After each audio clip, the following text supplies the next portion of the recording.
Aku, Risa, seorang tukang ojek yang sering bekerja hingga larut malam.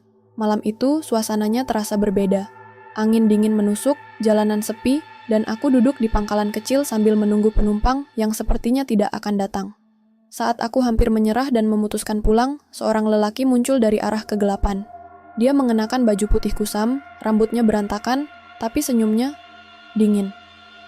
"Mbak, bisa antar saya ke Alas Roban?" katanya dengan suara lembut, tapi nadanya membuat bulu kuduku berdiri. Aku ragu. Alas Roban, tengah malam begini? Semua orang tahu tempat itu terkenal angker. Tapi karena butuh uang tambahan, aku akhirnya mengangguk. "Ayo mas, naik aja." Perjalanan pun dimulai.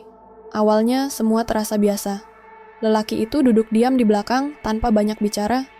Namun, semakin jauh kami masuk ke jalan yang lebih gelap, suasananya semakin berat. Angin malam terasa menusuk dan aku merasa seperti ada sesuatu yang mengikuti kami. "Mas, rumahnya masih jauh?" tanyaku, mencoba mencairkan suasana. Dia tidak langsung menjawab. Setelah beberapa saat, dia berkata pelan, "Dekat, Mbak. Kalau capek, nanti kita bisa mampir." Tawaran itu aneh. Aku melirik kaca spion dan hampir saja kehilangan kendali motorku. Dia sedang menatapku, senyumnya lebar sekali, wajahnya pucat seperti mayat. Aku menelan ludah. Enggak usah mampir mas, kita langsung aja." Ya, jalanan semakin gelap. Pohon-pohon besar di kanan kiri seperti bergerak mendekat, seolah ingin menelan kami. Lampu motorku mulai berkedip-kedip. Aku mencoba tetap tenang, meski suara tawa pelan di belakangku membuatku hampir menghentikan motor. Mas ketawa ya?" tanyaku sambil berusaha terdengar santai. "Tidak mbak," jawabnya pelan. Tapi setelah itu, suara tawanya terdengar lagi. Pelan tapi semakin keras. Itu bukan tawa manusia. Aku ingin berhenti, tapi kakiku terasa berat untuk menarik rem. Astaga, apa yang sebenarnya aku bonceng? Pikirku.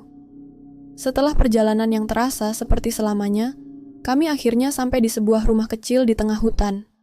Aku merasa lega karena kupikir perjalanan sudah selesai. Tapi saat aku menurunkan lelaki itu, pemandangan di depan mataku membuat jantungku hampir berhenti. Rumah itu gelap, kosong, dan tampak seperti sudah ditinggalkan bertahun-tahun.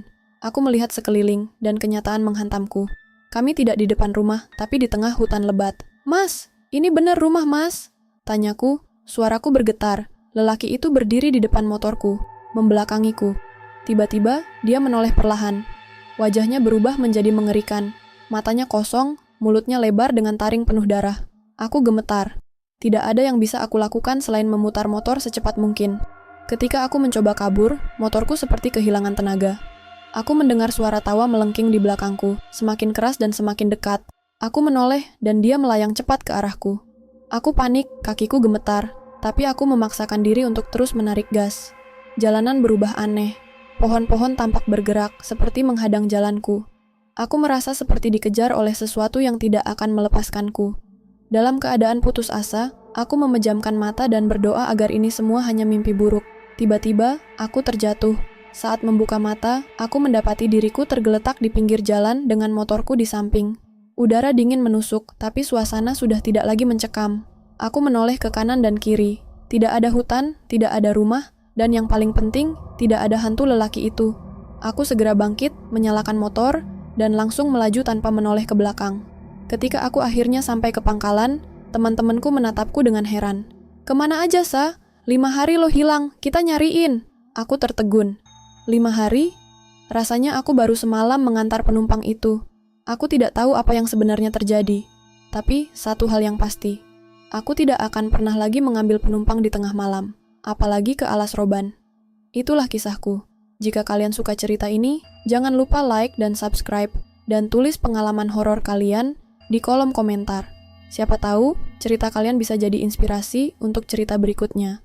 Terima kasih sudah menonton, dan sampai jumpa di cerita selanjutnya.